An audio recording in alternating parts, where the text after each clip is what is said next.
Evet, kendinize tutun ve şu an öyle bir şey gösteririm size ki abi yok. Belki ya da ben görmemişim bilemiyorum. Ben yıllardır Rocky oynuyorum. Bir Türk oyuncuyu bu kadar günde bu kadar leş puanı bu kadar sağlam bir hesaba ulaşabileceğini pek görmemişim. Daha doğrusu. Vardır tabii ki muhakkak ama gerçekten inanılmaz bir hesap bence karşınızda. O yüzden videoyu izlemeden önce birer tane beğeni ve abone olmayı unutmayın arkadaşlar. Bunlar ücretsizdir ve bana destek olabiliyorsunuz. Super Sticker artık katıl aboneyi satın alabiliyorsunuz. Bunlar da bana maddi destek oluyor. Çok fazla başınızı artmıyorum. Direkt hesabı gösteririm. Çünkü ben kendime ilk defa gördüğümde birkaç kere şok yaşadım. Bu şok yaşama sebepleri de bellidir arkadaşlar. Türkiye ekonomi şartları, bir insan nasıl böyle bir yerlere ulaşacak? Bunları hep beraber görüyoruz. O yüzden şimdi böyle bir şekilde bir hesapta böyle bir şekilde Subutay tamam VIP 19 normal neymiş? Neyin neyisine mesela kaçıyorsunuz ama çok ince detaylar vardır arkadaşlar. İlk başında arkadaşlar böyle bir şekilde size söyleyeyim. Böyle şeyin içinde gireceğiz. VIP 19 1400 günde. Yani 1400 günde VIP 19 gayet iyidir arkadaşlar. Hiç az değildir. Gerçekten sağlamdır.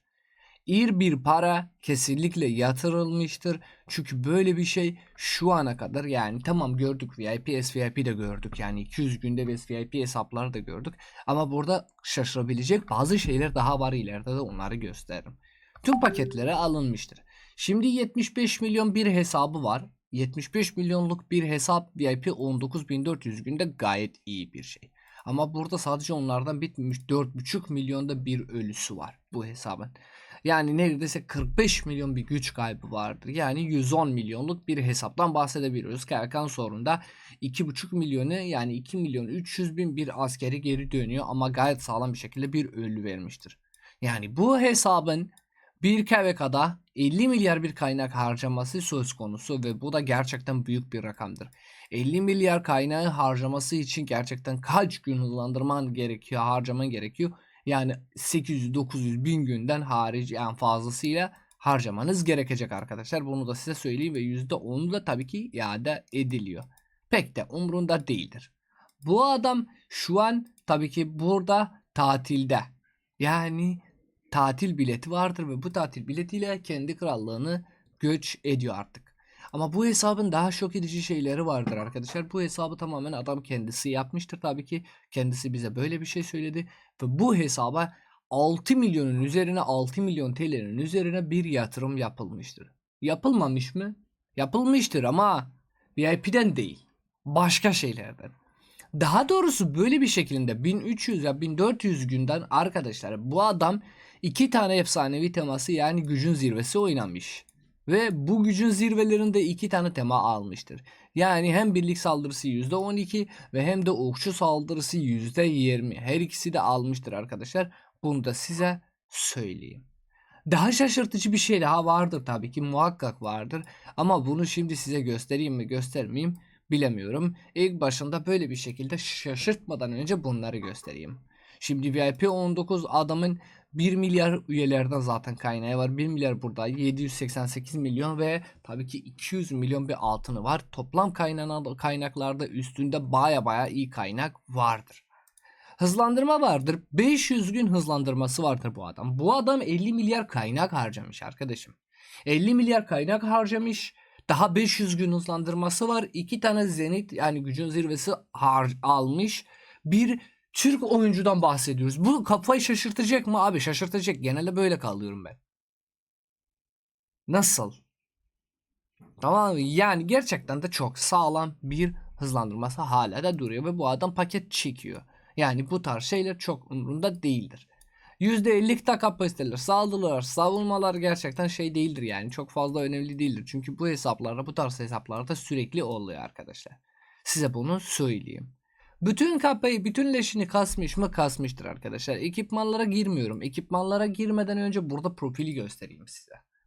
Siz de şaşırın. 1400 günde bu adam 20 milyar leş puan kasmıştır abi. Yani 1400 günde 20 milyar leş puanı bir Türk oyuncuya ve kendisi de dediği gibi ilk günden beri ben bu hesabı kullanıyorum. Arkadaşlar 20 milyar leş puanı her baba yiğidin işi değildir. Ciddi anlamda yüksek bir yatırım, ciddi anlamda yüksek bir zaman harcaması ve psikoloji olarak da tabii ki farklı bir şeydir. Kredi karttan hiç bahsetmiyorum ki 6 milyon TL para yatırılmıştır yani bir hesapta. Bu da şaşırtıcı bir şey. Yani 2 ev alabilecek bir güç buradan yatırıyor. İsmimi söyleme yoksa çok fazla bir şekilde saplıyorlar bana. Dedi o yüzden ismini söylemiyorum. TC kimlik falanını isteyecektim. Onu da vermedi maalesef. Yoksa herkese söylerdim ama bu ay diye birkaç tane helal olsun yazın arkadaşlar. Bakalım neler var. Harbiden 75 milyonluk yani 105 milyonluk bir hesapta 20 milyar birleş puanı ilk başında kendi illeriyle yapan bir Türk oyuncu görüyoruz. 1400 günde ki bunu şu ana kadar ben görmedim pek. Tamam, eski hesaplarımız, eski Türk oyuncu hesaplarımız ilk başından beri oynayan, örnek veriyorum, Maxum vardır arkadaşlar. Türk oyuncularımızda Attila vardı vesaire. Tabii ki birçok oyuncumuz var. Böyle kendi hesapları yüksek seviyede yatıran ya yüksek seviyeye taşıtan insanlar tabii ki vardır muhakkak. Ama 1400 günde 20 milyar leş puan herkesin işi değildir gerçekten. Çok nadir, çok sayıda vardır arkadaşlar. Leş puana bakarsak burada arkadaşlar, direkt ben buraya geleyim böyle bakarım. Leş puana bakarsak ya yok abi ya D torbasından C torbasından oynamış derken arkadaşlar 875 milyon sadece T5 ağır yaralı vermiş düşmana, 250 milyon T4 ve hiçbir şey yapmamış. Yani size söylemek istediğim şey, yüksek bir krallıklardan ve sadece T5'e odaklanan bir oyuncudan bahsediyoruz arkadaşlar. Bunu da size göstermek istedim. Tekrardan kameramı kendi yerime koyuyorum. Kendi yerime koyduğumdan Osmanlı İmparatorluğu da buradan görüyoruz. Çünkü karma karışık oynuyor bu adam. Hak ediyor mu? Hak ediyor.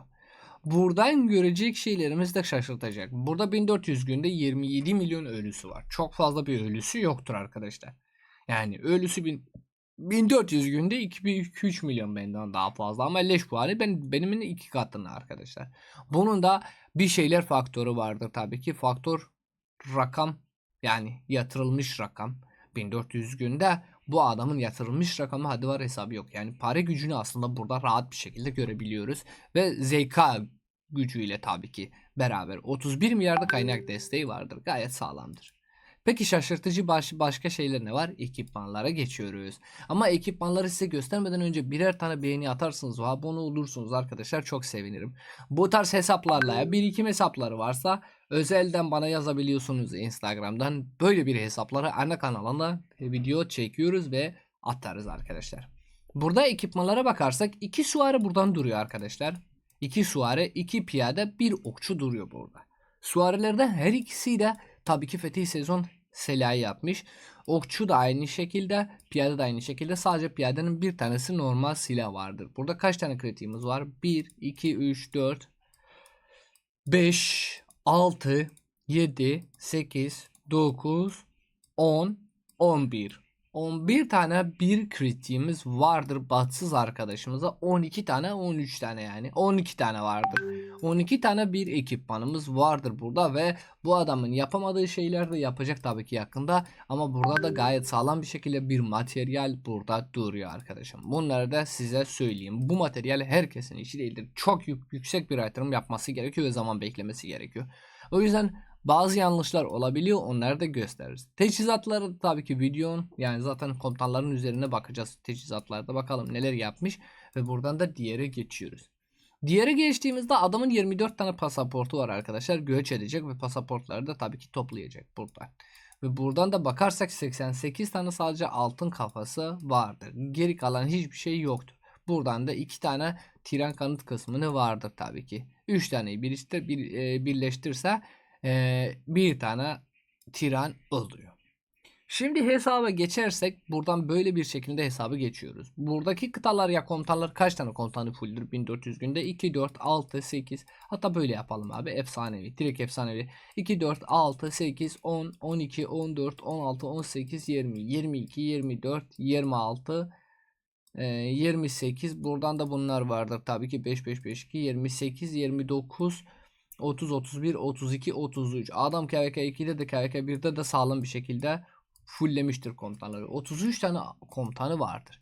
Peki kombinasyonlar neler çıkıyor? İlk başında kombinasyonlara bakarsak 7 kıta zaten ama 7 kıtaya tabii ki ekipmanı yoktur. Kombinasyonlar böyle. Hyogo Wing Ashil gerçekten mükemmel. Hyogo Wing Achilles. Hyogo Wing pardon, Arthur Pendragon Achilles. Hyogo Wing Joanna Fark. Baiki Lioche. Ragnar Scipio. Quincy Juglia. 5 kıtası da mükemmelin ötesi. 6. kıtası da tabii ki burada yavaş yavaş çıkıyor. Bu adam 7 kıtayı açmış bir insan. Çok fazla yatırılmış bir insan ama maalesef 7. kıta ve 6. kıtanın ekipmanları yoktur ve ilerideki zamanlardan oluyor. Şimdi geçelim bakalım Arthur Pendragon nasıl bir ekipmanı vardır. Burada Arthur Pendragon'u böyle bakarsak çok sağlam bir ekipman buradan duruyor. Gerçekten hepsi kritik, hepsi de seviye atlanıyor. Ama burada arkadaşımızdan tabii ki bir tane şey daha söylesek burada bir yanlış. Buradan bir seviye vardır. Kesinlikle bunu 2 seviye yükseltmelisin arkadaşım. Yani en azından suar saldırısı veriyor. Tüm ekipmanlar 2 seviyeli olmalı. Burada 1.5'in yerinde bence bu da 2 olsaydı, bu da 2 olsaydı farklı bir şeyler olacaktı. Tabii ki bunu KYK'dan almış mı almamış bilemiyoruz. Niye? Çünkü bazıları böyle süvari saldırısı ya bazıları düşman yok sayıldığını bütün ekipmanlar yani 2 seviye olursa gayet iyi oluyor. Ama burada Arthur Pendragon'un hesabı mükemmelin ötesidir. Arthur Pendragon'un üzerindeki teçhizat da baya iyi. Kelebek var burada. Kelebek etkisi, dövüşü, soklanma, metal gücü ve acımasız buradan duruyor. Çok sağlam bir kıta. İkinci kıtaya bakarsak tabii ki Baiki. Baiki'nin hesabı gayet iyidir ama buradan da yine de ayakkabıyı 5 seviye yapmış ama diğerleri 1 seviyede. Yani biri hesabın bence 5 seviye yapmadan önce bütün ekipmanları 2 seviye yaparsa sonra 5'e geçerse daha mantıklıdır. Çünkü 2 seviyedeki şeylerin düşmanın yok sayıldığı saldırı ve savunmaları falan filan baya daha iyi olacak. Çok ucuz bir şekilde çok fazla bir buff kullanıyor insanlar. O yüzden bunları da yapsaydı daha iyi olacaktı. Peki Baiki'nin teçhizatına bakarsak böyle bir teçhizat da Baiki'ye bekliyor. Bu teçhizat da oldukça sağlamdı. 1400 günde beklentimizin üzerinde bir hesaptan bahsediyoruz. Quincy'ye gelelim arkadaşlar. Quincy'de böyle bir ekipman var. Şimdi diyorsunuz bunlar yanlış mı yanlış değil mi? Bir balinanın ya para harcayan bir oyuncunun yanlışı yok. Ama yine de ben söylüyorum. Ekipmanlar gayet tatlı gayet güzel ama burada bu 5 seviyenin yerinde bu 2-3 taneydi. Birer ikişer seviyeye çıkartsaydın ya abi hayran. Vallahi güzel olurdu. Bu kapının artık o kadar düşmanın yok sayıldı olacak. Böyle bir açık alan canavarı yani bir makine bir terminator nasıl dönecekti onu söyleyeyim sana. Düşünemem bile. Üçüncü ekipmanı bakalım okçunun teçhizatlarına bakarsak. Tabii ki kama dizilişinden avcı kaynayan kan metal gücü atılgan buradan da 10, 11 ve 8 bir teçhizatı vardır. Dördüncü tabii ki komutanımız Ragnar'dır. Ragnar'ı böyle bir şekilde bir kullanıyor. Yine de ayakkabı 5 seviye diğerleri hepsi 1 seviye. Üzülebileceğim tek şey burada bu hesapta budur tabii ki ama paranın hatayı hepsini siliyor geçiyor. Dengeli avcı korunaklı muhafızlar ve böyle de sağlam bir şekilde tabii ki bir statlar duruyor. Bu da 4. kıtası ve buradan da 5. kıtası. Hyogubing'den. Hyogubing'de böyle bir ekipman var. Buradaki ekipman bir tık daha sağlam ve dedi ki tabii ki ben bu ekipmanları bazıları seviye atlatmadım ya bazıları seviye yapmadım. Kendi krallığıma gidiyorum. Oradan direkt artık güç basmamak için yapıyorum. Kendi krallığıma gittiğimden güçlerimizi basacağım ve böyle bir şekilde daha düzgün bir şekilde oluyorum. Ama böyle de bir ayakkabı ve ekipman buradan da Hugo Bing'den kalıyor ve teçhizatı da bakarsak kama dizilişinden mükemmelin ötesi dengeli avcı, zinde, gözüpek ve bela buradan duruyor arkadaşlar. 6. kıtası da teçhizatları yavaş yavaş yapıyor ve böyle bir şekilde bir teçhizat yapmıştır burada ve yakında daha düzgün bir şekilde olacak. Komutanların ve metaları gerçekten sağlamdır. Hiçbir problem yok. Bu hesap her türlü her işi yapıyor tabii ki. Bunları da size söylüyorum. 5. 6. ve 7. kıtayı da çıkartıyor.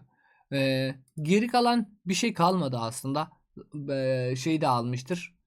Tatil bileti de almıştır. Tatil biletiyle beraber gidecek. Buradan da birkaç tane şey vardır. Onları da tabii ki kesinlikle alıyor. Ondan sonrası göç etmesi gayet güzel bir şekilde kullanacak. Ve buradan da 20 milyon veya hatta her şeyi almıştır arkadaşlar. 30 milyonu bitirmiştir burada leşinden. Çünkü 50 milyar kaynak harcamıştır zaten. Bundan da diyebilecek bir şeyim yok. Dükkanındaki Ayaka dükkanında da her şeyi almıştır bu adam. Yani teknoloji full artı full ve böyle bir şekilde de hala da üzerine ve tabii ki Kristal Duri arkadaşlar. KYK'nın sonuna gelmişler ve tek başına sağlam bir şekilde KYK'yı da kazanmışlar arkadaşlarımız. O yüzden bu hesabı böyle bir şekilde tanıttık arkadaşlar. Yani bu hesaba da olmazsa olmaz her şey vardır. Gerçekten çok güzel bir hesaptır. Ben puan kaç verdim? Yani ben 10'da 10 veriyorum. Çünkü leş puanı, ölüsü, ekipmanı, komutanı her şey gayet sağlamdır. Sizin düşünceleriniz bu hesabın ile ilgili nedir? Gerçekten yazarsınız. Sevinirim yorumlarda. Arkadaşlar umarım bu videoyu beğenmişsiniz. Eğer ki beğenmişsiniz birer tane beğeni ve abone olmayı unutmayın. İzlediğiniz için çok teşekkür ederim. Kendinize çok iyi bakın. Görüşmek üzere. Hoşçakalın. Bay bay.